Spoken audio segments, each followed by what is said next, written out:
Trong đế xuống là sự đầy nào nèថ្ងៃនេះខ្ញុំមកនាំរឿងជាប្រភេទបាញ់វ៉ាដែលរឿងនេះមានចំណងជើងថាខ្ញុំជាព្រះកំណាចដោយផ្ដើមសាច់រឿងមកឃើញបុរសម្នាក់ដែលមានសម្រស់ស្រស់ស្អាតដែលឃើញជាស្ដីឲ្យថានារីតាមញ៉ែគាត់នៅពេលនេះគាត់បាននិយាយថាគាត់បានបដូរលេខទូរស័ព្ទឲ្យដើម្បីបានពួកគេនៅរកលេខគាត់បានទៀតវាពិតជារំខានមកនៅពេលខ្លះគាត់បានគិតថាតើវានឹងមានការរំខានបែបនេះទេបើសិនបើគាត់មានជីវិតថ្មីហើយពេលនោះឡានឆ្ពោះយ៉ាងលឿនមកបុកគាត់នៅពេលនេះប្រលឹងគាត់បានឆ្លងពេលវេលាគាត់បានឈរមើលបុរសម្នាក់ដែលបានដេកលើគ្រែពេលនោះគាត់បាននិយាយថាតើនេះជារាងកាយដែលខ្ញុំកំពុងនឹងចូលសន្ធឹកមែនទេគាត់មើលទៅដូចជារញ៉េរញ៉ៃបន្ទាប់មកមានស្នាមញញឹមល្ងងខ្លៅនៅលើមុខគាត់ទៀតគាត់មើលទៅដូចជាខ្ញុំណាស់តើអាចជាខ្ញុំម្នាក់ទៀតនៅកម្រិតចក្រវាលស្របគ្នាដែរឬទេនៅសុកស្រាប់តែមានអ្វីបានចូលខ្លួនគាត់ហើយគាត់បាននិយាយថានេះគឺជាការចងចាំរបស់រាងកាយនេះបរិមម្នាក់នេះនិងខ្ញុំមានឈ្មោះដូចគ្នាគឺស៊ីយ៉ាងចាប់ពីពេលនេះទៅខ្ញុំនឹងហៅគាត់ឈ្មោះថាស៊ីយ៉ាងដើម្បីឲ្យគ្នាយើងស្រួលស្ដាប់គាត់គឺជាកូនប្រុសរបស់មន្ត្រីមកពីទីក្រុងមួយនៅក្នុងអាណាចក្រហាងគាត់បានជួបនារីម្នាក់ដែលស្រស់ស្អាតឈ្មោះថា King CC ហើយលះបង់អ្វីៗទាំងអស់ហើយក៏បានដេញតាមនាងទៅនិកាយ Muking កន្លែងនោះមិនចាំបាច់បរិយាយទេគឺហាក់និភ័យដោយសារការខិតខំរបស់ King CC ក្នុងការស្រូបយកធម្មពលពីគាត់រាងកាយរបស់ស៊ីយ៉ាងកាន់តែចុះខ្សោយពីមួយថ្ងៃទៅមួយថ្ងៃទោះជាយ៉ាងណាក៏ដោយគាត់នៅតែចង់បំពេញតាមរាល់សំណើរបស់នាងហើយដូច្នេះហើយទើបគាត់មិនភ្ញាក់ឡើងវិញចឹងនារីស្រស់ស្អាតគឺជាថ្នាំពលប្រយ័ត្នផលគ្នាយើងមើលស្នាដៃស្រីស្អាតមើលទៅគាត់កំពុងត្រូវគេប្រើយ៉ាងសាហាវដើម្បីចិញ្ចឹមស្រីកំណាចម្នាក់មើលទៅពងស្ថិតនៅក្នុងស្ថានភាពបាក់ហើយមើលទៅនៅពេលនេះស្រាប់តែមានអ្នកបើកទ្វារមកអ្នកដែលបានចូលមកគឺជា King CC និងអ្នកបម្រើរបស់នាងអ្នកបម្រើនោះបាននិយាយថាអ្នកស្រីមួយកន្លងផុតទៅហើយប៉ុន្តែអាក្មេងស៊ីសំបីតែម្រាមដៃក៏មិនកំរើកផងគាត់ប្រហែលជាដាច់ខ្យល់ស្លាប់បាត់ហើយដឹងអ្នកស្រីខ្ញុំសោកស្ដាយខ្លាំងណាស់ដែលត្រូវទ្រាំជាមួយគាត់អ្នកនឹងបានតែមុខស្អាតទេប៉ុន្តែចរិតវិញសោះក៏ក្រោះហ្មងគាត់មិនមែនជាគូសមសពនឹងអ្នកទេយូរឲ្យមិនយល់ទេគាត់មានរាងកាយយ៉ាងកម្រប្រសិនបើគាត់ចាប់ដាំដោះនោះដំណាក់ Preselestol នឹងនៅគៀបបង្កើយសម្រាប់គាត់ប្រហែលជាត្រូវបានគេរកឃើញដោយនិកាយធំហើយក៏អាចត្រូវបានទទួលសាសនាតាំងពីច្រើនឆ្នាំមុនម្ល៉េះមើលទៅស្នាដៃស្រីស្អាតឃើញហើយសុំខ្លាចហ្មងខ្លាចដេកក្រេដូចស៊ីយ៉ាងដែរនៅពេលដែលគេស្លាប់ពួកយើងនឹងបោះចោលរាងកាយរបស់គាត់ចាំតិចបោះចោលរាងកាយគាត់សូមកុំធ្វើអញ្ចឹងតែខ្ញុំគួរធ្វើអ្វីទៅនៅពេលនោះស្រាប់តែមានអ្វីមួយស្រូបយកស៊ីយ៉ងទៅចូលក្នុងរាងកាយនោះបើភ្នែកអើយក៏ទល់មុខជាមួយនឹង King CC នាងក៏បានចាប់កគាត់ស៊ីយ៉ងនិយាយក្នុងចិត្តថានាងនឹងមិនកត់ស្គាល់គាត់ថាគាត់ជាមនុស្សផ្សេងទៀតតែរូបរាងកាយនេះហៅ CC ថាមិនទៅដល់ពេលនោះស៊ីយ៉ងបាននិយាយថាប្រពន្ធតើអូនកើតអីមែនពេលនោះនាងក៏បានដោះដៃចេញខ្ញុំបានឮពីយូរ៉ូថាអ្នកមិនស្រួលខ្លួនហើយក៏ខ្ញុំបានមកមើលអ្នកទៅខ្ញុំធូរទ្រង់ហើយដែលអ្នកមិនអីនោះពេលនិកាយបានហៅខ្ញុំឥឡូវនេះសូមសម្រាប់ឲ្យបានស្រួលចុះណាខ្លងល្អនាងនិយាយថាខ្ញុំនឹងមកវិញនៅពេលល្ងាចនៅពេលដែលនាងបានចេញដល់ក្រៅនាងបាននិយាយថាកុំបារម្ភគាត់មិនបានឮយើងនិយាយទេកុំបារម្ភអីថាគាត់នឹងកុហកយើងនោះពីព្រោះគាត់ទន់សោយខ្លាំងណាស់អើយចេះស្នាមខ្ញុំចេះធ្វើពុតបើមិនចឹងទេងាប់បាត់ខ្ញុំទទួលការចងចាំគាត់សឹងទាំងអស់ម្ចាស់រាងកាយនេះគាត់ពិតជាអន់នឹងអត់ប្រយោជន៍តែម្ដងមកស៊ីយ៉ូបានអង្គុយគិតថានេះគឺជាពិភពលោកដែលពុកពេញដោយមនុស្សខ្លាំងក្រៅពីមនុស្សធម្មតាក៏មានមនុស្សដែលគេហៅថាអ្នកដាំដុះដែលមានសមត្ថភាពលើសពីមនុស្សធម្មតាផងដែរកម្រិតនៃការដាំដុះត្រូវបានបែងចែកជាដំណាក់កាលខ្ញុំនឹងហៅឲ្យងាយស្រួលស្ដាប់ដំណាក់កាលទី1ដំណាក់កាលទី2និងដំណាក់កាលទី3ដំណាក់កាលទី1ត្រូវបានបែងចែកបន្ថែមទៀតជា9កម្រិតហើយកម្រិតនៃការដាំដុះលើសពីនោះស៊ីយ៉នដាំក៏មិនដឹងអំពីវាដែរស៊ីយ៉នបានអង្គុយសងជើងគិតថាទោះបីខ្ញុំបានលួងលោមស្ត្រីកំណាចនោះឲ្យចាក់ចេញដោយជោគជ័យក៏ដោយក៏នាងច្បាស់នឹងជាមកជាមួយខ្ញុំម្ដងទៀតហើយយប់នេះខ្ញុំត្រូវប្រញាប់រត់គេចពីទីនេះក្នុងពេលផ្សេងទៀតខ្ញុំនឹងស្លាប់ប្រសិនបើខ្ញុំនៅទីនេះគាត់បានចោះពីក្រែក៏ដួលប្រកាច់នេះឯងស៊ីយ៉ងក៏បាននិយាយថាចុងរៃយោរូបរាងកាយនេះពិតជាទន់សោយមែនគ្រាន់តែឈរក៏ដួលងល់ហើយមើលស៊ីយ៉ងឈរដូចបង្ហាញមកខ្ញុំនឹងសុំអវ៉ានាងនៅពេលយប់ដល់ពេលដែលខ្ញុំអាចរត់គេចបាននៅពេលនោះស្រាប់តែមានអ្វីផុសចេញពីខ្លួនស៊ីយ៉ងវាគឺជា system សោះប្រព័ន្ធកំពុងដំណើរការសូមស្វាគមន៍លោកម្ចាស់ហើយពេលនេះប្រព័ន្ធបានបង្ហាញថាស៊ូយ៉នមានកម្រិត0ស៊ូយ៉នបានចុចផ្លេចដែរក៏ជួយជាមួយនឹងកន្លែង up level skill ប៉ុន្តែគាត់មិនមានបន្ទុកគ្រប់គ្រាន់ក្នុងការ up ទេស៊ូយ៉នបានសួរប្រព័ន្ធថាធ្វើដូចម្ដេចទើបបានបន្ទុកហ្នឹងប្រព័ន្ធប្រាប់ថាដើម្បីបានបន្ទុកគឺត្រូវការអារម្មណ៍យ៉ាងខ្លាំងទៅលើគាត់ទើបអាចបានបន្ទុកខ្ញុំយល់ខ្លះហើយចាស់ដែនរាប់មិនអស់មានន័យថាម៉េច ប្រព័ន្ធបានលោតថាវាអាចឆ្លងចក្រវាលមួយទៅចក្រវាលមួយទៀតស៊ូយ៉ងក៏បានស្រែកថាវាពិតជាកាន់តែអស្ចារ្យមែនស៊ូយ៉ងបានភ័យស្លន់ស្លោចង់ទៅរកផែនដីវិញប្រព័ន្ធបានលោតថាដែនបច្ចុប្បន្នត្រូវបានចាក់សារហើយគាត់លាន់មាត់ថាចង់រ៉ៃយ៉ូខ្ញុំចង់ទៅផ្ទះវិញគាត់បានជិះបិទប្រព័ន្ធបានលោតថាអរគុណសម្រាប់ការប្រើប្រាស់ប្រព័ន្ធនៅពេលដែលចង់ប្រើប្រាស់ប្រព័ន្ធសូមហៅថា System Panel ប៉ុន្តែខ្ញុំសូមហៅថាប្រព័ន្ធទៅវាស្រួលស្ដាប់គាត់ក៏បាននឹកឃើញរបៀបរកបន្ទុកមួយសន្ទុះក្រោយមកនៅពេលដែលគាត់ចេញក្រៅក៏ជួបនារីបំរើនេះក៏និយាយថាអ្នកកំពុងរកចេញក្រៅមែនខ្ញុំចាប់ផ្ដើមមានអារម្មណ៍មិនសូវល្អនៅក្នុងបន្ទប់ទើបដូច្នេះខ្ញុំចង់ដើរកម្សាន្តប៉ុន្តែអ្នកនាងប្រាប់អ្នកថាស្រាប់តែលឺតែផ្លាច់ជុំស៊ីយ៉ុនកាយដើរនេះបំរើបានគិតក្នុងចិត្តថាជិះហ៊ានវាយនារីស៊ីយ៉ុនបាននិយាយថាអ្នកហ៊ានមើលងាយខ្ញុំនៅពេលនោះប្រព័ន្ធក៏លោតមកថាអ្នកបានបន្ទុកមួយអ្នកបំរើនោះខឹងយ៉ាងខ្លាំងហើយគាត់បាននិយាយឌឺថែមទៀតនាងក៏បានស្រែកនិយាយថាខ្ញុំមិនហ៊ានទេប៉ុន្តែមិនចាប់បាច់មើលទង្វើវាយដុំឈើហើយបើម្ដាយនឹងចាំសែវយ៉នងាប់គ្នាហើយគាត់បានឲ្យនាងជូនគាត់ដើរលេងហើយក៏ហុចដែរឲ្យនាងកាន់ប្រព័ន្ធបានលោតចេញមួយបន្ទុកគឺក្តីសុខគាត់បានផ្អើលក្នុងចិត្តថាជួយក្តីសុខចាប់ពីពេលនេះទៅខ្ញុំហៅនាងវិញហើយដោយសារខ្ញុំច្រឡំថានាងគឺជាអ្នកបម្រើក៏ប៉ុន្តែនាងគឺជាសិស្សប្អូនគីងស៊ីងស៊ីសោះតោះចូលសាច់រឿងតទៀតបងស្រីតែមានអ្វីដែលធ្វើឲ្យអ្នកមកទីនេះល្អណាស់ដែលឃើញអ្នកពួកយើងគ្រាន់តែចង់មកដើរលេងមើលឲ្យចំណែនសែវយ៉ននារីរំពេញយកហ្មងហើយពេលនេះក៏ឃើញបុរស3នាក់ដើរមកដល់ឌីអាសឿយ៉ងមកកប់មាត់ហ្នឹងសឿយ៉ងក៏បានឌីវិញថាឯងភ្លេចដោះថ្មិញមែនមាត់ពួកឯងដូចខិនទឹកនោមអញ្ចឹងណាហើយបុរសនេះក៏តទៅវិញទៅកន្លែងហ្នឹងខ្ញុំសុំ skip ឲ្យសារវាអត់ប្រយោជន៍ដល់ពេលយប់តែយកបានហៅប្រព័ន្ធមកមើលទៅគាត់បានបន្ទុកយ៉ាងច្រើនគាត់មាន skill មកក៏គាត់បានចុចលើដំឡើងទៅហើយពេលនេះក៏គាត់បានឡើង level គាត់មានអារម្មណ៍ថាគាត់មានកម្លាំងជាងមុនគាត់ចុចដំឡើងតែម្ដងទេប៉ុន្តែ skill មិនបាច់និយាយតែអូនលេង hack ហើយពេលនេះគាត់នៅសល់បន្ទុកក៏គាត់ចុចសារបងម្ដងទៀតក៏វានៅតែដំណើរការស្រាប់តែគាត់កំពុងអសក៏លឺសលេងចេញពីក្រៅទីមើលថាណាគេបើធ្វើមកគីងស៊ីងស៊ីក៏ស្រែកថាស៊ីនយ៉ាងខ្ញុំបានលឺអ្វីដែលអ្នកធ្វើថ្ងៃនេះងប់ឲ្យស៊ីយ៉ាងដើរឌីគេពេកហ្នឹងណាដើម្បីបានបន្ទុកឥឡូវងាប់ហើយស៊ីយ៉ងក៏និយាយថាប្រពន្ធចំស៊ីយ៉ងthấyគេបាននាងមុខក្រហមស៊ីយ៉ងក៏និយាយថាអូនមកវិញណាស៊ីយ៉ងលេងមែនតែនមកថាមនុស្សចាស់ហើយស៊ីយ៉ងthấy cáiហ្នឹងសុទ្ធតែចេះក្បាច់ថ្មីទៀតតំដល់ឌីគេឲ្យសោះហ្នឹងអូនយកក្បាច់ថ្មីមកបាំងមុខនេះគីងស៊ីងស៊ីនិយាយថាមើលតាប្តីអូននេះប្រសើរជាងមុនប៉ុន្មានហើយអ្នកទស្សនាស្វាស្វែងខ្លួនឯងហើយជំរាបសួរនិងសួស្តីអ្នកនរគ្នាថ្ងៃនេះយើងមកបន្តភាគទី2កុំឲ្យនិយាយសន្ទបាយយើតោះចូលភាគដើមរឿងដំបូងយើងឃើញគីងស៊ីងស៊ីក៏និយាយថាខ្ញុំមិនដែលគិតសោះថាប្តីសម្លាញ់នឹងមានការប្រសើរឡើងដល់កម្រិតនេះនៅពេលនោះស៊ូយ៉ងក៏បានគិតក្នុងចិត្តថាហើយវាគឺជារឿងល្អដែរប្រសិនបើគាត់មិនបានដំឡើងកម្រិតវិធីសាស្ត្រពង្រឹងយ៉ាងទេ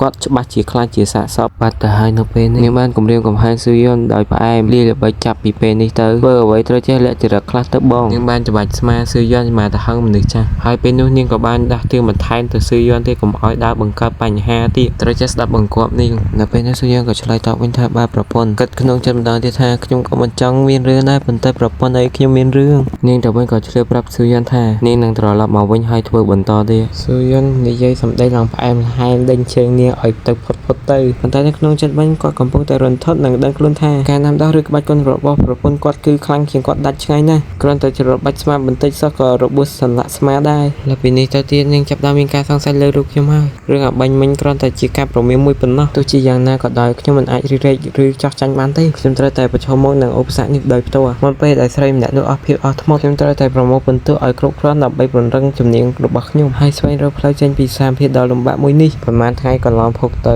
ស៊ឺយើងក៏បានដើរក្លុកទីក្រុងដោយសម្លេងអាចកចែងពីក្រោយខ្នងដោយសារតែខ្ញុំបើកប្រាណនិងកេងចំណេញលើពួកអាឡុងទាំងនោះអស់មួយរយៈធំមកហើយមើលទៅវាប្រហែលលែងសូវមានអារម្មណ៍ជាមួយខ្ញុំតិចហើយបានជាបន្ទុកឥឡូវនេះលេងលោតឡើងសោះស៊ឺយើងក៏ពិតតែទាល់ច្រៅដោយសារជំនាញចាស់របស់គាត់ឡើងខ្ពស់បាត់ទៅហើយគាត់ចង់រៀនក្បាច់គុនថ្មីដើម្បីយកបន្ទុកទៅដំឡើងកម្រិតតែទោះបីជាគាត់ខំយកឈ្មោះប្រពន្ធគាត់គឺ គីងស៊ីស៊ីទៅគម្រាមបោកប្រាស់សិស្សនៅក្នុងនិកាយក៏ពួកនឹងមិនហ៊ានប្រាប់ដែរព្រោះវាជាច្បាប់តឹងរឹងរបស់និកាយដែលហាមឃាត់មិនឲ្យអ្នកក្រៅដឹងគីងស៊ីបានដឹងថាសៀវយ៉នបានធ្វើអ្វីនៅថ្ងៃនេះប៉ុន្តែនាងមិនដាក់បណ្ណៃទេគ្រាន់តែមើលខ្លួនឯងដឹងថាគេធ្វើអីគេបន្ទាប់ពីព្រឹកឡើងសៀវយ៉នបាននិយាយថាចង្រៃមែនបើសិនជាស្ថានភាពនៅតែបន្តបែបហ្នឹងទៀតទោះបីជាវិធីបង្កើនកម្លាំងយ៉ាងរបស់ខ្ញុំវាឡើងហួសកម្រិតកំណត់ក៏ដោយក៏រាងកាយរបស់ខ្ញុំមិនអាចទៅរួចទៀតទេពេលគាត់ដើរកាត់ព្រៃស្រាប់តែមានប្រព័ន្ធលោតប្រកាសថា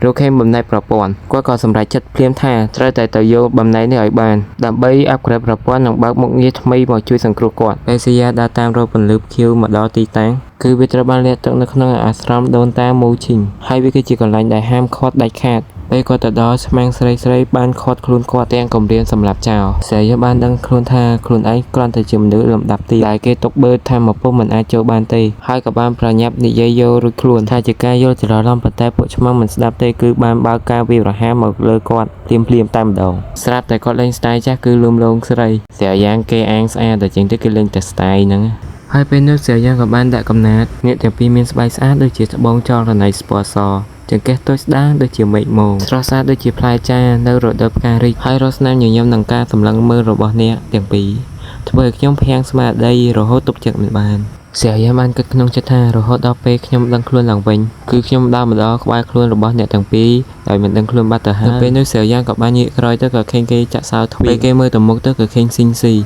នឹងមិនមែនជាយាយកូកុនដែលជាអ្នកអនុវត្តច្បាប់របស់ប៉ាក់នេះទេអែបនេះសុំហៅឈ្មោះគាត់យាយខ្ជិលហៅឈ្មោះពេញតោះចូលសាច់រឿងតទៀតម្ចាស់រាងកាយចាំគាត់ច្បាស់ណាស់គាត់ធ្លាប់រងការធ្វើបាបយ៉ាងខ្លាំងពីបុរសម្នាក់នេះកាលពីទើបតែចូលបាក់ដំបូងម្នាក់នេះមិនខ្លាចស៊ីងស៊ីទេពីថ្ងៃនេះខ្ញុំមិនទាន់បានរកល្បិចជាមួយវាផងប៉ុន្តែឥឡូវនេះវាពិតជាទេវតាព្រោះមែនចាំមើលស៊ីយ៉នធ្វើគេណា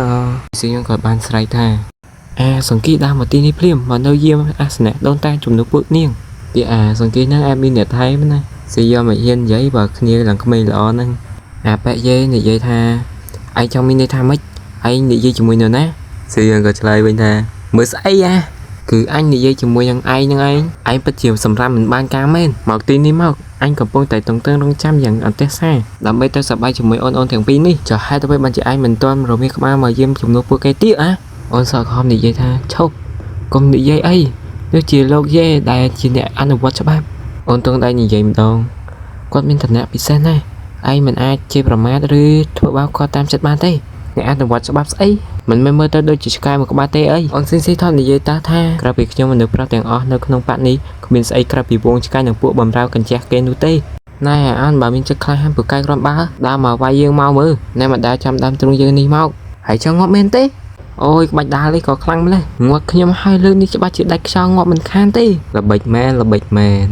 ស៊ីងស៊ីក៏បានស្រីថាឈប់ភ្លាមពេលយាយនិយាយថាចោះនេះខ្ញុំបានវាចង់វាឲ្យមែនទេកុំប្រាប់ណាថាខ្ញុំហាត់ដល់កម្រិតកម្ពស់បាត់ទៅហើយហ្នឹងគីងស៊ីក៏និយាយថាthôiចេញទៅលោកយាយខ្ញុំត្រូវទៅចូលវិហារដូនតានៅក្នុងចិត្តនាងវិញចង់រៃមែនខ្ញុំត្រូវការពេលវេលាប៉ុន្មានថ្ងៃទៀតទេដើម្បីបើស្រូបយកធាតុល្អៗពីខ្លួនវាឲ្យអស់តើប៉ាយាយក៏ឆ្លើយវិញថានាងឯងចង់មើលខ្ញុំដែលជាអ្នកអនុវត្តច្បាប់ប្រចាំប៉ាក់នេះមែនទេខ្ញុំចង់ដឹងណាស់ថាអាណាហ៊ានចូលក្នុងវិហារដូនតាដើម្បីជួយសម្រានមនុស្សចង់រៃម្នាក់នោះអូនស៊ីនិយាយថាខ្ញុំមិនមែនទៅជួយវាទេសក់តុងដៃបាននិយាយថាបងស្រីឈិញវិហារដូនតាមិនមែនជាកន្លែងបងនឹកឃើញចង់ចូលក៏ចូលបានទេសឿនល្បិចមែនចូលដល់បានហ្នឹងសឿនថាសំណាងឲ្យបានក្បាច់ប្រឡឹងធាតយ៉ាងជួយពង្រឹងរាងកាយកំអីឆ្អឹងខ្ញុំច្បាស់ជាខ្ទេចគ្មានសទេក្រោយពីការប៉ះទង្គិចមិញហ្នឹងតែសើចត្រង់ថាគាត់មិនដាល់ចំខ្ញុំមែនតែនផងកំអីងាប់បាត់ទៅហើយចំចាស់ចំណៃបណ្ដៃប្រព័ន្ធនៅណាវិញបាទរួចចម្លាក់ដូនតាស្អាតថានៅបានដល់អស់ចាស់យូស៊ូលូបំណែកប្រព័ន្ធគឺនៅវងរូបចម្លាក់ត្បូងរបស់ស្ថានិកបានមូគីងសោះនៅពេលនោះប្រព័ន្ធបានលោថាបានបញ្ចូលគ្នាជោគជ័យស៊ីយ៉ាងក៏និយាយថាធ្វើដំណើរឆ្លងភពឥឡូវនេះហ្មងទៅនៅពេលនេះស៊ីយ៉ាងក៏បានឆ្លងចក្រវាឡមកដល់ទីក្រុងយីងសេងឥឡូវនេះពួកយើងក៏បានឃើញមង្គលការតែអត់ដឹងណាគេទេពួកអាចារ្យចាញ់ក៏និយាយគ្នាថាលូសៀយ៉ាងពិតជាស្រីស្អាតដាច់គេនៅប្រចាំទីក្រុងនេះមែនខ្ញុំសឹមហៅឈ្មោះលូស្រួលស្ដាប់ចឹងណាពួកអាចារ្យក៏និយាយបន្តទៀតថាជួយឲ្យបានទេគួរឲ្យស្ដាយណាស់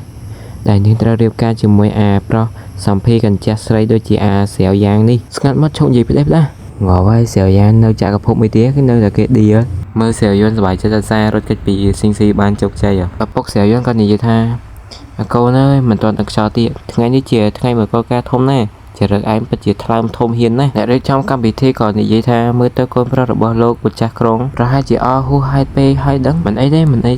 มีคอยขาดไอ้ได้บ้านต่อยังมันต่อการพิธีถึงมุกติเต้เสียยังก่อนในยีท่าจุ่มก็ให้เสียยังกับบ้านก็ต้องจัดท่าอาทัศน์ระบอกอยู่ในขนมปีโปลกนี่คือจีกรมพระจักรองให้ทำถึงกับปงเรียบการติพ่อก็เตยการจับดำเลือกนี่มันอ่อนก็มันอาเคราะห์ได้ยมทรงกรอบนางสมเด็จการนานาก็เปรียระบอกจำให้หลังนี้จุ่มได้แต่สวายโรกใบก้นคลักใบหาดรุ่ยปลาประปวนนำใบอัพไดเบียหอยลังดอกกัมพูจำเป็นตระลับตะวันทุบใบเชียใส่จังไรสิงสีหรือมูกิงใส่นั่งก็จุ่มจับขาบานอย่างสีพอไว้เสียนักน้องนาชานี่ก็มันก็ได้สึกจับจุดที่มาทั่วปนนุ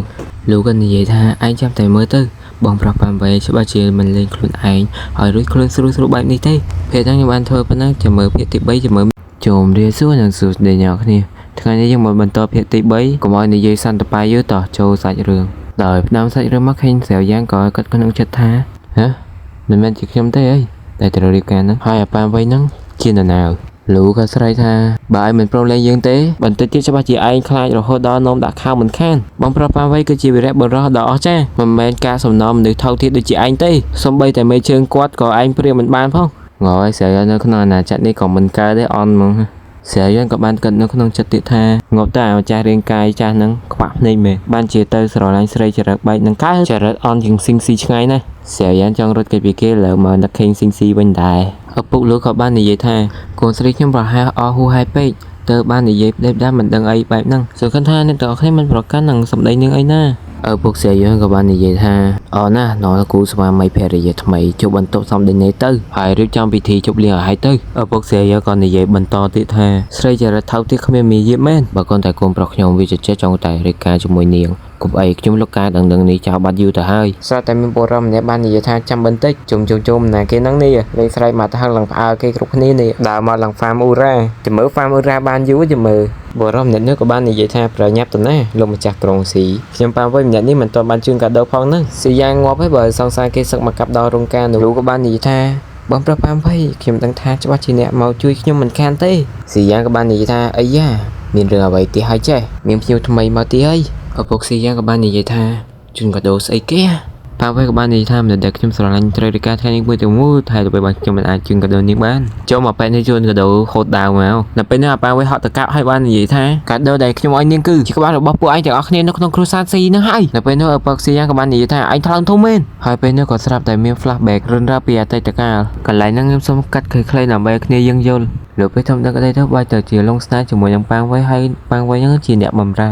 ให้พวกน้องๆในรถบัสสามารถนักน้องปีที่ชุบเปียให้เป็นนักกระซาซีพ่อหนึ่งกระซาลูพ่อบ้านมันเชื่อขึ้นอย่างจ้าหนุ่มใบเดินตามกับบุยกับบ้านปูเปียแต่งปีทุกใบจีจับลูบ้านโยมาคมขนมแท้วิ่งจะกอดดาวแต่จังไรไอ้ปางไว้จะรถเรื่องกัดครุนบัสสามารถวิบายเชียสำนักตัวจุกบนกองปีรบสัตว์ใบสัตว์ดาวโบราณให้ก่อวักห้าครั้งจีนเนี่ยกองปูเนี่ยครั้งทำแต่มวยโปรปิกนี่ป้าไว้ตัวดำนังท่านยังเรียบคาพลิ้มสลับแต่เวกันได้แต่เนี่ยไอ้มาวิบระให้โยแต่มาดองเดี๋ยวเป็นเนื้อเอาปากเสียวยังกับอาไว้ไทยกระไรก็ประจำตะโกสีเรียมได้ปัจจิครั้งซ้ำโดยหนึ่งชั่วโมงแม่มันได้สุดท้ายกันแต่ครั้งขยมกับกันแต่ครั้งดีขึ้นเนี่ยบาบิสอยนี่มันติดเตะจำมือจ่อแต่มือใครติดเตะขยมนั่งตลอดมาเป็นกองติดปูไอ้ขมิ้นซอลปูในบรรดากับบ้านในใหญ่แท้วิจัยเกตได้แต่หายแต่ในเรื่องกับบ้านมันโปรตัวการปลายใจเตี้ยสงสัยปางไว้เช่นให้เมื่อเตอร์บันวิสัยนับเป็นนับปางไว้กับดาวโจสรองวิ่งรุ่ยดาวเช่นดอยฟาร์มอูราคลังเหมือนเต้นบ่าเสียงกับบ้านใหญ่ขนมจัดท่าไม่ก็ไม่เราท่าปางไว้นั่งจีตัวไอ้จำไหนขยมวิ่งจีตัวกรอกแต่ตุ๊บใบเชียน่าก็ดอยวิคือจีเรื่องเรามาอย่างได้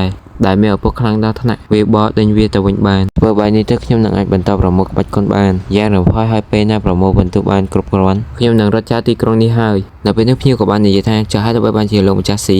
เหมือนเชื่อกันนี่จับกลุ่มเบียร์แต่มาดังตื้อnhiều mũi tia của bạn gì tha chấm tia tha cóประหารเจียมันจ้องเอามีชิมสระขนมพิธีการก็ประกอบเตดังแต่เป็นเนื้อปกติย้อนกับสลับแต่โฮชิมตามโมให้ก็อดชิมจิงเมาอย่างเจริญแต่เป็นเนื้อประกอบกับโลจิงแซ่ไปสกัดแคมเจริญกำจัดอาปาไว้ขนมระยะเป็นมือค่าหนึ่งชุดสังเคราะห์ตะโกซีย้อนกับbạn gì thaจอบบาดเลยแต่เป็นเนื้อซีย้อนกับสตูดิโอปกแต่ดูโคชิมเลี้ยสไลด์ทาลูกป้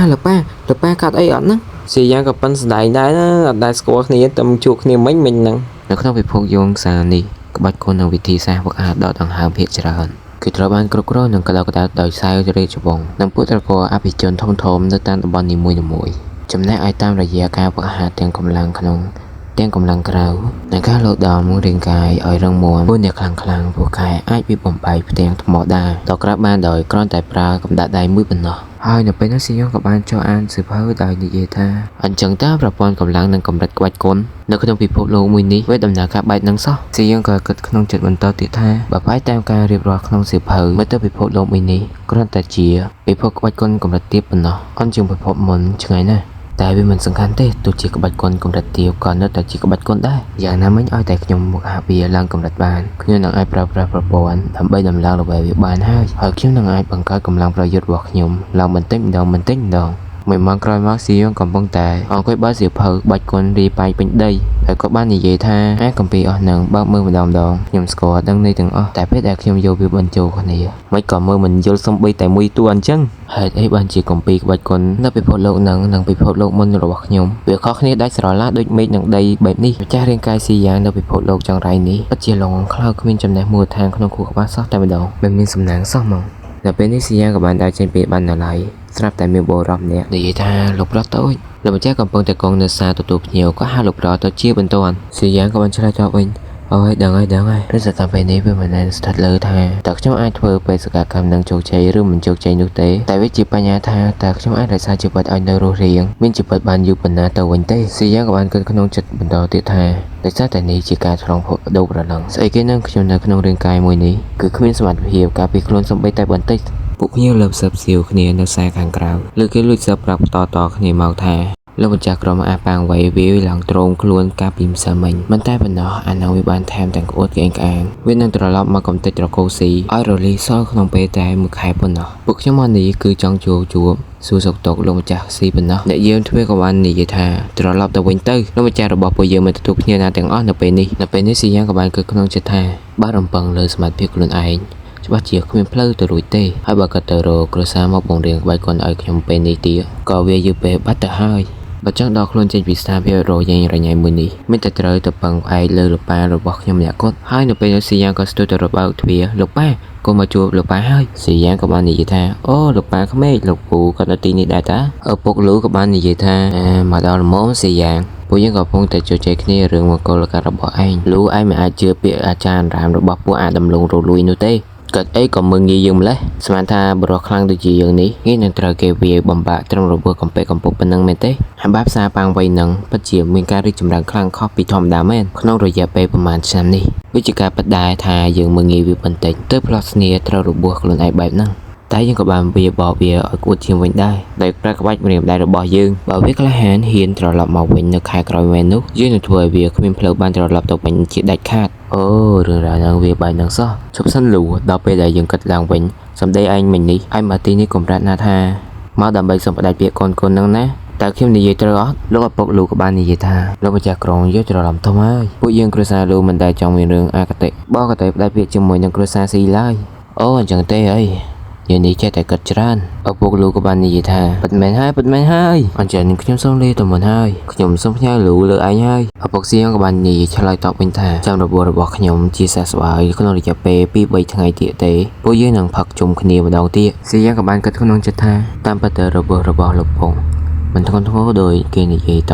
គ្នានៅខាងក្រៅនោះទេបើវិញនឹងត្រឡប់មកវិញក្នុងពេលមួយខែទៀតមិនដឹងថាលោកពុកមានវិធីណាមួយច្បាស់កាសដើម្បីយកឈ្នះវាដែរឬទេស្រាប់តែភ្លាមឪពុកសៀងក៏បាននិយាយថាយ៉ាងតូចលឿនឡើងជួយគ្រាយើងឲ្យឈរហើយឲ្យសៀងជូនគាត់ទៅបន្ទប់វិញជុំលាសួរស្ដីអ្នកគ្នាថ្ងៃនេះយើងបន្តភាគទី4កុំឲ្យនិយាយសិនតប៉ាយូតោះចូលភាគដោយផ្ដាំសាច់រឿងដំបូងយើងឃើញថាស៊ីយ៉ងបាននិយាយជាមួយឪពុកថាតើវាមិនធ្ងន់ធ្ងរទេមែនតើកូនក៏ហៅពេទ្យមកដែរឬទេនៅពេលនោះលោកឪពុកស៊ីយ៉ងនិយាយទាំងអស់សង្ឃឹមស៊ីយ៉ងបិទរបស់ឪពុកខូចខាតយ៉ាងធ្ងន់ធ្ងរដោយសារតែអាប៉ាងវៃហើយក្បាច់គុណរបស់ឪពុកក៏ត្រូវវាបានបំផ្លាញដែរយ៉ាងច្រើនឪពុកមានពេលរស់នៅសល់តែ 2-3 ថ្ងៃទៀតប៉ុណ្ណោះនៅពេលដែលឪពុកស្លាប់ទៅពួកអាត្មានិយមអស់នោះរាប់បញ្ចូលទាំងឪពុកក្មេងរបស់ឯងផងនឹងបើកការវាយប្រហារលើត្រកូលស៊ីភ្លាមដើម្បីយកចិត្តថ្លើមប៉ាងវៃដូច្នេះកូនត្រូវតែរត់គេចខ្លួនឲ្យបានលឿនបំផុតតាមទៅអាចធ្វើទៅបានតាមរយៈផ្លែសង្ងាត់នៅខាងក្រោយភូមិគ្រឹះនាយប់នេះហើយនៅពេលនោះស៊ីយ៉ងក៏បានឆ្លើយតបវិញថាលោកពុកស្រាប់តែពេលនោះលោកឪពុកស៊ីយ៉ងក៏បាននិយាយថាចូលយករបស់នេះទៅតាមខ្លួនជាមួយកូនផងនេះគឺជាអាកបាំងដ៏ធំបំផុតរបស់គ្រួសារយើងលោកឪពុកស៊ីយ៉ងបាននិយាយពីប្រវត្តិរបស់នឹងជាច្រើនសតវត្សមុនដូនតារបស់យើងបានប្រទះឃើញអាកបាំងផ្កាយមួយដែលបានធ្លាក់ចុះមកប៉ុន្តែតាមពិតទៅវាគឺជាបន្ទះត្បូងថ្មខៀវដល់អាកបាំងមួយ ពេលដែលនរណាម្នាក់កាន់វាពួកគេនឹងអាចមើលឃើញរូបភាពនិមិត្តទាក់ទងនឹងជំនាញដាំដុះថាមពលដ៏ជ្រាលជ្រៅមិនអាចស្មានដល់ប៉ុន្តែជាអកុសលសូម្បីតែបន្ទាប់ពីឆ្លងកាត់ច្រើនចំណងម្ដងក៏ដោយក៏គ្មាននរណាម្នាក់អាចដឹងពីអាកបាំងនៃបន្ទះត្បូងនេះហើយចេះចាំជំនាញដាំដុះថាមពលទាំងមូលនោះឡើយទោះជាយ៉ាងណាក៏ដោយគ្រាន់តែពាក្យ10ម៉ាត់ដំបូងប៉ុណ្ណឹងធ្វើឲ្យពួកយើងអាចចេះចាំស្ទាត់ជំនាញក្បាច់ម្រាមពេជ្រហើយវាបានធ្វើឲ្យពួកយើងមានមុខមាត់ដូចជាសពថ្ងៃនេះឥឡូវនេះឪពុកនឹងប្រកល់វាទៅឲ្យកូនហើយសេយ៉ងគិតក្នុងចិត្តទាំងភ្ញាក់ផ្អើលតើនេះជាអារម្មណ៍អ្វីណានៅពេលនេះប្រពន្ធក៏បានលោថាអ្នកបានរកឃើញគម្ពីរសង្កាត់នៃបន្ទះត្បូងគេតំណែងអមតៈហើយវាគឺជាអរិយធម៌អមតៈជាន់ខ្ពស់វាជាវត្ថុបុរាណសម្រាប់ប្រើប្រាស់បានតែម្ដងគត់ប៉ុន្តែពួកគេបានបរាជ័យក្នុងការឈានដល់កម្រិតខ្ពស់ហើយនេះហើយទៅវាមិនទាន់អស់ធម៌ពលនៅពេលនេះប្រពន្ធក៏បានលោថាអ្នកបានទទួលក្បាច់គុណម្រាមដៃហើយពេលនេះឪពុកស៊ីយ៉ងក៏បាននិយាយថាកុំប្រញាប់ចេញទៅឪពុកនឹងជួយតែងពេលវេលាកូន3ថ្ងៃហើយកង្កត់ពីរឿងសងសឹកឲ្យឪពុកអីចូលរស់នៅជីវិតដ៏សុខសាន្តចុះដល់រដ្ឋណាមានបន្ទះត្បូងនេះក្នុងដៃពួកយើងនឹងអាចងើបឡើងវិញនៅថ្ងៃណាមួយជាតិមិនខានស៊ីយ៉ងបានចូលទៅបន្ទះត្បូងរួចនិយាយថាប៉ុន្តែវាបែកបាក់អស់ហើយនោះហើយនៅពេលនោះឪពុកស៊ីយ៉ងខឹងយ៉ាងខ្លាំងឡើងព្រោះឈាមពីព្រោះតែកូនចង្រៃស៊ីយ៉ងមួយគាត់ថ្ងៃបន្តស៊ីយ៉ងក៏បានគិតថាលោកឪពុករបស់ខ្ញុំរស់នៅជីវិតដ៏ស៊ីវិល័យហឺហាប៉ុន្តែគាត់មិនដែលជិះជាន់គេប្រវាញ់លើប្រជាជនថ្នាក់ក្រោមនោះទេហើយតែយកចិត្តទុកដាក់កិច្ចការរបស់ខ្លួននៅពេលនេះស៊ីយ៉ងបានដាក់បិទសេចក្តីប្រកាសរាប់មិនអស់អំពីអំពើអាក្រក់របស់គេកន្លែងនេះមានក៏ឆ្ងល់ដែរចាំមើលទៅមុខទៀតមើលនៅពេលនេះប្រជាជនបានស្រែកកំហឹងទៅដាក់ស៊ីយ៉ងហើយធ្វើហួសព្រំដែនហើយគេមិនត្រឹមតែប្រើកម្លាំងចាប់យកស្រីនោះទេប៉ុន្តែគេថែមទាំងធ្វើបាបបំពានពួកគេទៀតស៊ីយ៉ងឲ្យថោកទៀតជាងសត្វទៀតដល់ក៏ស៊ីយ៉ងនៅចក្រភពមួយទៀតនៅគេជេរទៀតកូនចៅស៊ីយ៉ងបាននិយាយថានៅប្រាប់ពួកយើងបានយកសេចក្តីប្រកាសនោះទៅបិទពីពេញទីក្រុងតាមបញ្ជារបស់លោកប្រុសរួចរាល់ហើយនៅពេលនេះប្រជាជនកំពុងតែពួតកញ្ជ្រោលដោយកំហឹងយ៉ាងខ្លាំងតើលោកប្រុសមានគោលបំណងអ្វីទៅបានជានៅសុកធ្វើរឿងវិញឆ្ងាយដល់ថ្នាក់នេះហើយលោកបានជាបង្ខូចកិច្ចឈ្មោះរបស់ខ្លួនឯងទៅវិញនៅពេលនេះស៊ីយ៉ាងក៏បាននិយាយថាវាមិនទាន់គ្រប់គ្រាន់ទេកូនចៅស៊ីយ៉ាងស្រែកទាំងផ្អើលថាប៉ុណ្ណឹងហើយមិនទាន់គ្រប់គ្រាន់ទេមែនទេខ្ញុំដឹងហើយថាវាចង់បានគេវាចង់បានបន្ទុកហ្នឹងយកតែអាប់ដល់ស្គីមរៀមដៃវាហ្នឹងស៊ីយ៉ងក៏បាននិយាយថាហើយមិនអីទេទៅធ្វើការដែលខ្ញុំបានដាក់ឲ្យធ្វើចុះកូនចៅបានអន់គ្រប់ហើយបាននិយាយថាទទួលបញ្ជាហើយនៅពេលនេះស៊ីយ៉ាងបានគិតក្នុងចិត្តអ្នកឯងថាហើយបើបានជាមនុស្សគ្មានបានការដូចខ្ញុំពីមុនមិនព្រមធ្វើឲ្យខ្លួនខុសឆ្គងខ្លះតតែសោះអញ្ចឹងពេលនេះខ្ញុំគ្មានជំរឿអ្វីក្រៅពីធ្វើអញ្ចឹងទេដោយសារតែខ្ញុំមិនបានទៅធ្វើវាដោយផ្ទាល់ឥឡូវនេះខ្ញុំបានបន្ទូយ៉ាងតិចឃើញច្រើនជាងមែនតែបន្ទូនឹងស្មើតែ3ណា3បន្ទូក៏ប្រសើរជាងអត់ដែរមិនដឹងថាខ្ញុំអាចដំឡើងកម្រិតក្បាច់មួយរៀមដៃបានដែរឬអត់ទោះបីជាវាជាជំនាញព្យាបាលក៏ដោយប៉ុន្តែវាស្ថិតនៅក្នុងដៃនៃសិល្បៈអមតៈកាលពីមុនប្រព័ន្ធលោកសារប្រមានថាបន្ទុកមិនគ្រប់គ្រាន់សម្រាប់ការដំឡើងកម្រិតឡើយនៅពេលដែលខ្ញុំមានត្រឹមតែបន្ទុក2ចាំមើលខ្ញុំសាកល្បងម្ដងទៀតមើលអញ្ចឹងតើខ្ញុំត្រូវការបន្ទុកតែ3ប៉ុណ្ណោះដើម្បីដំឡើងមួយកម្រិតវាមានអារម្មណ៍ថាក្តៅអ៊ុញហើយវាមិនមែនត្រូវការកម្លាំងធាតុជីទ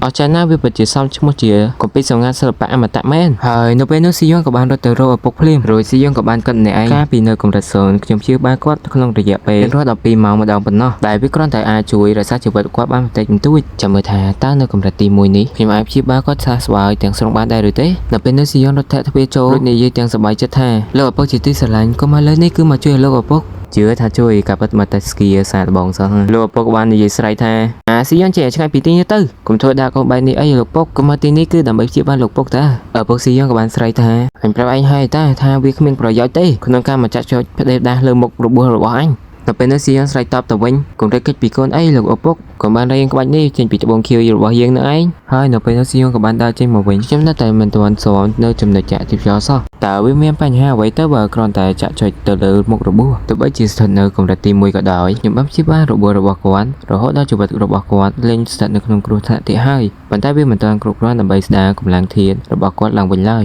ខ្ញុំត្រូវតែខំប្រឹងដំឡើងសមត្ថភាពបន្ថែមទៀតប្រសិនបើខ្ញុំចង់ឲ្យគាត់ជាសះស្បើយលឿននៅពេលនេះខ្ញុំមិនទាន់មានបន្ទុកគ្រប់គ្រាន់ដើម្បីដំឡើងកម្រិតបន្ថែមទៀតទេហើយទោះបីជាខ្ញុំមានក៏ដោយក៏វាគ្មានកម្លាំងប្រយោជន៍ដែរមិនអីទេគិតច្រើនណាស់តែហត់វាជាលាភសំណាងណាស់ទៅហើយដែលខ្ញុំទទួលបានក្បាច់គុណម្រាមនេះគ្មានប្រយោជន៍អ្វីទៅខ្វះខ្វាយជាមួយអតីតកាលឡើយនៅពេលនេះស៊ីយ៉ងក៏បានស្រែកថាមាននរណានៅទីនោះទេនៅពេលនេះកូនចៅរត់មកឲ្យគោរពភ្លាមលោកប្រុសតើមានបញ្ហាអ្វីមែនទេនៅពេលនេះស៊ីយ៉ាងក៏បាននិយាយថាទឹកប្រមូលសៀវភៅខៀវណាដែលល្បីនិងពេញនិយមបំផុតនៅលើទីផ្សារមកឲ្យខ្ញុំទាំងអស់ហើយនឹកខ្ញុំទៅរកបេសាចារដែលល្អដាច់គេនៅក្នុងទីក្រុងនេះផងដែរហើយមានអ្នកស្មានថាស៊ីយ៉ាងរឹបចិត្តដល់ឋានៈនឹងសោះស្រាប់តែថ្ងៃបន្ទាប់អាប៉ាងវេក៏បានត្រឡប់មកវិញតែនេះសុទ្ធតែជាអំពើអាក្រក់របស់ស៊ីយ៉ាងអាមលើថោកទៀតនោះតើមាននរណាម្នាក់ដឹងថាលោកតាស៊ីចិត្តស្លាប់ហើយចិត្តដល់អ្នកគ្នាសម្រាប់វិវាហាលើពួកគេមែនទេហើយនៅពេលនេះអាប៉ាងវេបានសម្លឹងមើលចិញ្ចៀងមានបិទក្រដាសពេញប៉ុន្តែមើលទៅហាក់ដូចជាគ្មាននរណាខ្វះខ្វាយពីវាទាល់តែសោះចឹងតើមកពីតកូស៊ីមានឥទ្ធិពលនឹងល្បីល្បាញនៅក្នុងទីក្រុងនេះមែនទេ នៅពេលនោះប៉ាងវៃលើសំឡេងអ៊ូអបាទនិយាយក្នុងចិត្តថាតើមានរឿងរ៉ាវឆាវឡៅអ្វីនៅទីនោះពួកអ្នកសរុបបានរោមជុំវិញដើមឈើបាននិយាយថានិទានឲ្យពួកយើងស្ដាប់ទៀតមកនិទានរឿងមួយទៀតមកអ្នកនិទាននោះក៏បាននិយាយថាមិនអីទ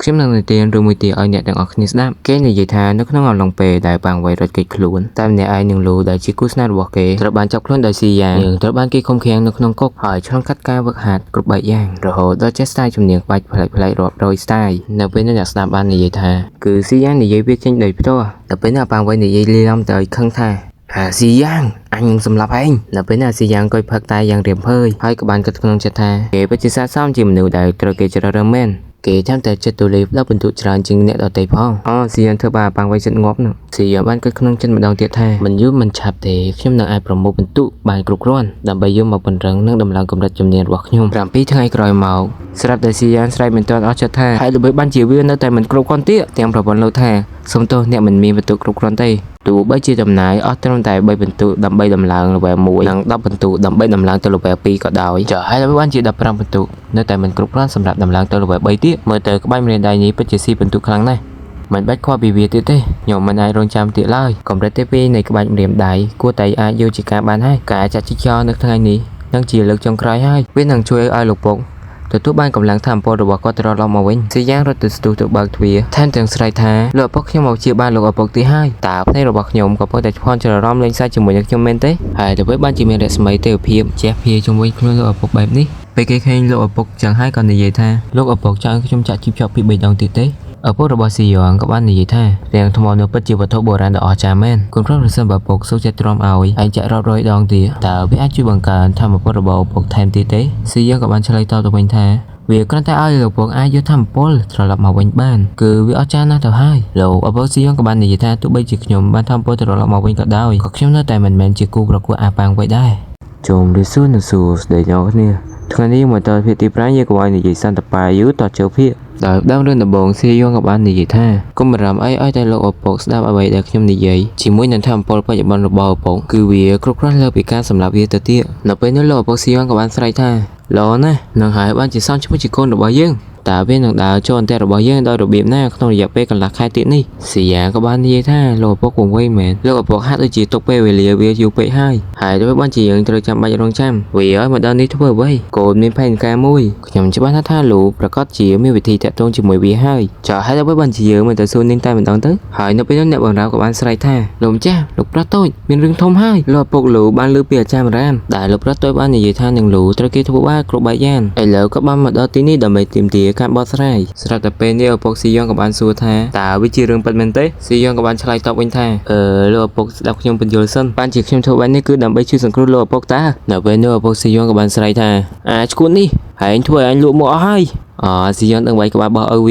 ានៅពេលនោះឪពុកស៊ីយ៉ងក៏បាននិយាយថាខ្ញុំបានប្រដៅវាចំនួនលោកហើយសូមមេត្តាលើកលែងទោសឲ្យវាផងទៅហើយនៅពេលនោះស៊ីយ៉ងក៏បាននិយាយថាខ្ញុំដឹងកំហុសហើយខ្ញុំសន្យាថាថ្ងៃក្រោយមិនធ្វើបែបនេះទៀតទេណាគេជឿអូននឹងចប់ឪពុកលោកក៏បានឆ្លើយតបវិញថាជឿថាវាគ្រាន់តែជារឿងកំ pl ែងលេងសើចរបស់កូនរបស់លោកមិនចាំបាច់ធ្វើដល់ថ្នាក់ហ្នឹងទេមេក៏ល្ងាចណាស់ដែរខ្ញុំសូមលាទៅសិនហើយលោកឪពុកស៊ីយ៉ងក៏បានឆ្លើយតបវិញថាខ្ញុំមិនបានជូនដំណើរទេអេមីនច្រឡំតែស៊ីយ៉ងហ្នឹងច្រឡំលើឈ្មោះគេស្រីឈ្មោះស៊ីយ៉ាងនៅពេលនោះស្រាប់តែឪពុកស៊ីយ៉ាងក៏បាននិយាយថាបានហើយឈប់សម្ដែងទៅកន្លែងនេះអេមីនក៏រៀងបាក់ចកែដែរនៅពេលនោះស៊ីយ៉ាងក៏បាននិយាយថាបើមិនធ្វើបែបហ្នឹងទេធ្វើមិននឹងអាចបង្ហាញភាពស្មោះត្រង់របស់យើងបានទៅទោះបីជាឪពុកក្មេងរបស់ខ្ញុំមិនសូវខ្វល់ពីសុខទុក្ខរបស់កូនស្រីខ្លួនឯងក៏ដោយក៏គាត់ខ្វល់ពីកេរ្តិ៍ឈ្មោះរបស់គាត់ដែរគាត់ច្បាស់ជាស្វែងរកវិធីដើម្បីជួយសង្គ្រោះលោកចេញពីកំណត់ដែលយើងមិនខានឡើយ7ថ្ងៃក្រោយមកលោកបានសួរថាជីពីណាគេណាស្ងាត់ទៅគឺជាឪពុកទេចប់ស៊ីយ៉ាងទេដឹងទុកមុនបាត់ហើយណាលោកក៏បាននិយាយថាលោកឪពុកមកជួយសង្គ្រោះគាត់មែនទេនៅពេលនោះឪពុកលោកក៏បានឆ្លើយតបវិញថា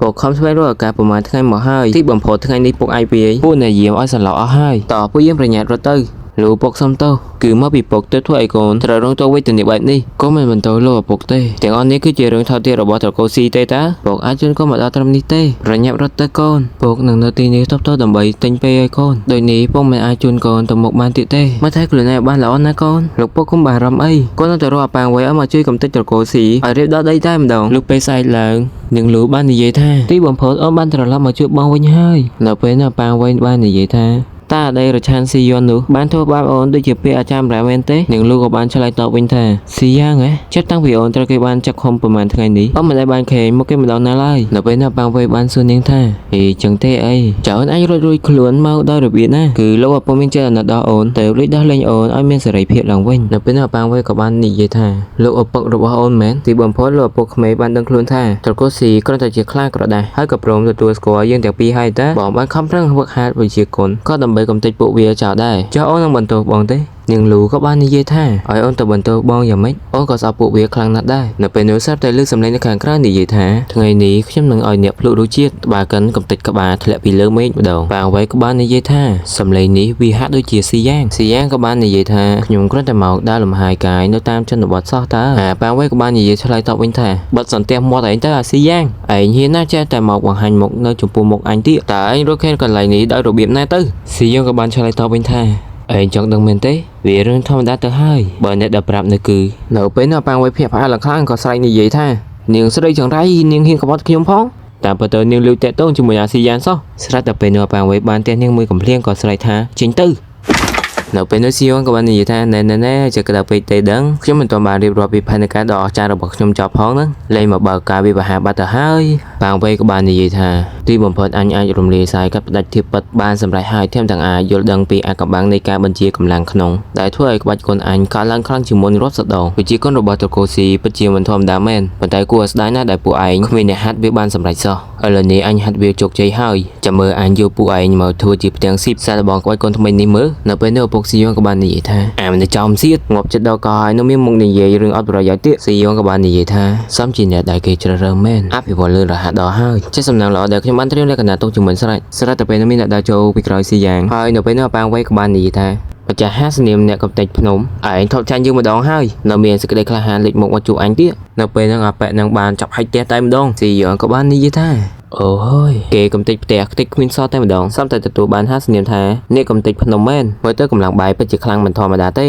អាប៉ាងវៃក៏បានស្រែកថាកុំធ្វើជាមនុស្សកំសាអីចេញមកបង្ហាញខ្លួនភ្លាមមកតែពេលនោះពួកគេបាននិយាយថ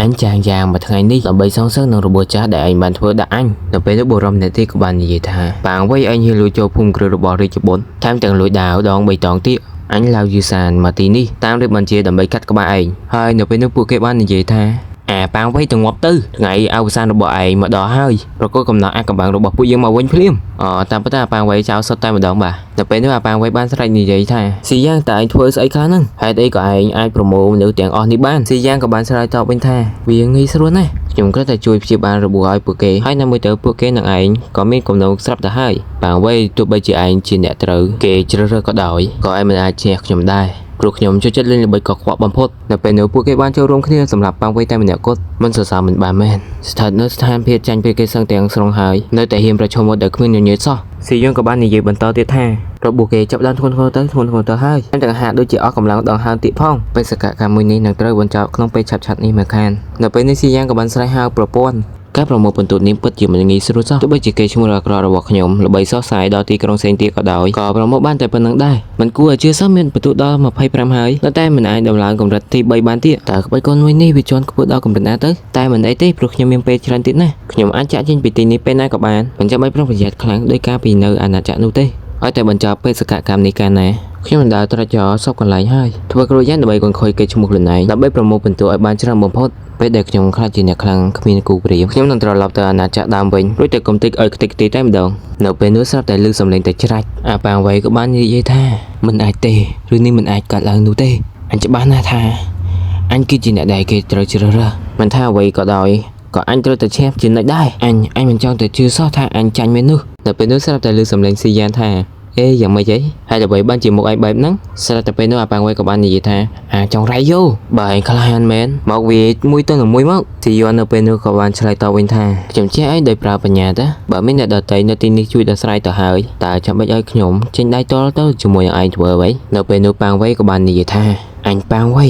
អញនឹងដាក់បណ្ដាសាយឲ្យអស់មួយជីវិតស៊ីយ៉ុនក៏បានស្រែកថាចុយវាហាក់ដូចជាមានកម្លាំងតស៊ូរងរូទៀតអ្នកណាក៏ដោយឆាប់មកជួយចាប់វាឲ្យជាប់មកខ្ញុំនឹងចាត់ការវាឲ្យចប់រឿងតែម្ដងចុងក្រោយវាបានងាប់ហើយចុះហើយទៅវិញជំមេស្រាប់តែងងឹតឈើងបែបនេះអំបញ្ញមិញនេះដូចជាលឺស្នូគោឡមែនទេគេពិតជាអ្នកដែលត្រូវមេជ្រើសរើសមែនសូម្បីតែមេឃាក៏ចេញគោឡដើម្បីកាន់ទុកគេដែរ System ក៏បានលោតថា ប៉ាងໄວបានស្លាប់ហើយដូច្នេះរង្វាន់ទទួលបានគឺ70បន្ទុកស៊ីយ៉ាងក៏បានគិតក្នុងចិត្តថាអស្ចារ្យណាស់មិននឹកស្មានថាបំពេញបេសកកម្មក៏ទទួលបានបន្ទុកដែរនៅពេលនោះប្រពន្ធស្រាប់តែលោថាក្នុងរយៈពេល12នាទីទៀតនឹងត្រូវបញ្ជូនត្រឡប់ទៅចក្រភពដើមវិញហើយសូមតាត្រៀមលក្ខណៈបានរួចរាល់ស្រេចទៅពេលនោះស៊ីយ៉ាងក៏បានស្រែកថាស្អីគេហ្នឹងសូមតារងចាំភាពបន្តទៀតនៅពេលក្រោយកុំភ្លេចជួយ like និង subscribe វាគឺជាកម្លាំងចិត្តមួយដែលធ្វើឲ្យខ្ញុំចង់ធ្វើរឿងនឹងបន្តទៀត